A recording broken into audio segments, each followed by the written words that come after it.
Hey, what's up, guys? This is Eugene Irvin. It's Friday, May 30th. I'm going to dive in here. This is Peru. And, it's clear that this is a creature, one big creature here, that darker area.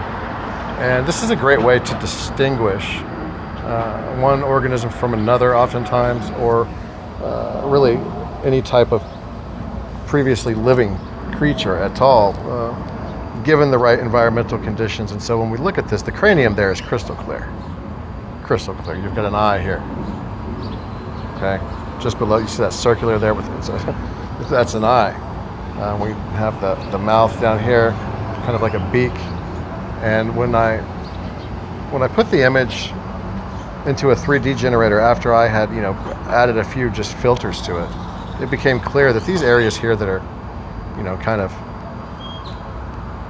deteriorated more so than the others, with that consistent shape that you see from head here, down to the bottom.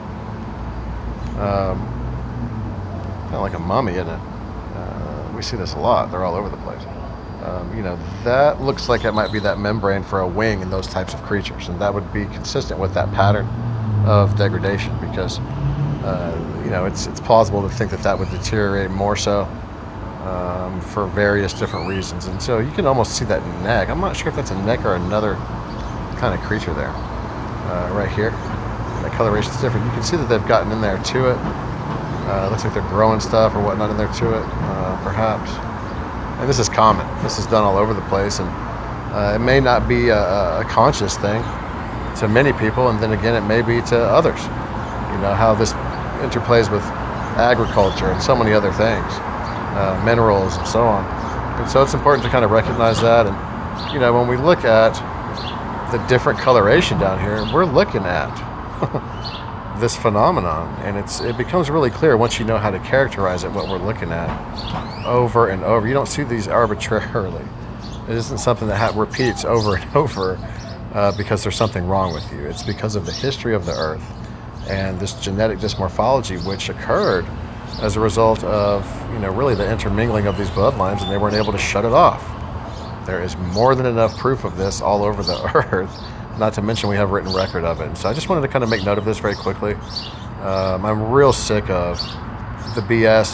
I don't want to go back to this. I don't want to see other people go back to this. It's ridiculous. And so it's just anyone perpetuating this is doing so kind of willfully ignorant. Once you see, if you're unable to see what I'm telling you there, it's understandable, but give it enough time and you'll see that it couldn't be anything else, because there's by no mechanism are these shapes and these things just going to spontaneously appear out of the ground. It's ridiculous. How many craniums do you need to see? How on earth is that shape, for example, right there, I don't know how many times, going to materialize out of natural processes with geological activity the way that you've been taught? Go ahead and tell me that, because it's not going to. They give it to us in this real, lower vibrational lesson, and we're not seeing the full picture, guys.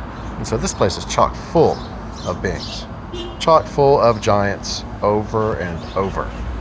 Okay, anything else is uncivilized, ridiculous, ignorant, willfully so, and frankly, stunted in its growth and devoid of, reasoning skills. That's a heap of giants that have solidified. We know that this process occurs. How could that have happened otherwise? Tell me.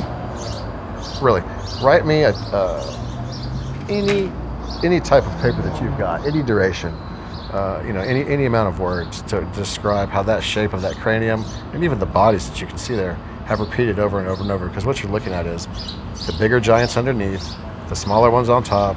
The big ones became an island unto themselves during and after the flood, period. Okay? So it's frustrating. It's frustrating when you work on this so much, and you know that this is the case. You know how big it is. You know what a breakaway it is from the norm, and determination is something that just is kind of prerequisite to what I'm doing. But the biggest one that I'm looking at right there, right now, as far as I'll go with you right now, is right there.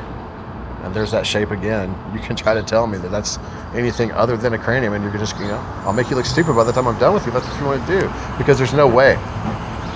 There is no way that shape is repeating over and over again, other than the processes described through genetic dysmorphology associated with gigantism, which is in the Book of Enoch, which is in the Greek mythology, which is in every other culture. Somewhere down the line we'll find it virtually. Perhaps, it's been omitted from some completely. Perhaps others didn't have it for whatever reason. The majority of us have a record of this, even if it was a strictly oral tradition, as so many were. The Vedas are a good example of this, and they acknowledge it. And their knowledge was so, evolved that they acknowledge, equinoctial